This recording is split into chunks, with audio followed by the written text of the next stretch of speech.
Hindi ko sa ulit eh. Iba yun, Tita, iba yun. Basahin mo. Yeah. Makikita ko lamang siya. Kaya hindi ko sa ulit, ito lang sa ulo ayaw eh.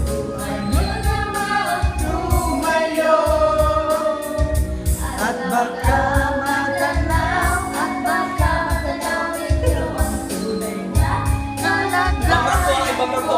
Ayan.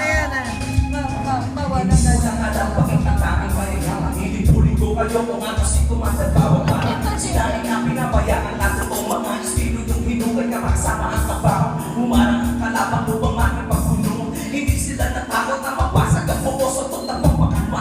Putos na napakalo. Akong magyakangas ka pwede pa kong ibulong. Sige ko sikwan ngayon sa pitang lumala. At ginagamit ko at bilang mga espada kung sumuka. Ipulat ng mga nanatapunan ng umula. Magkakalang ko lang kayo ng tinutang kumawa. Hindi ko alam kung talaga. Hindi ko talaga sa ulo kasi ito lang ang suko. Yeah, break it down, you know. Huwag kang masyadong halata.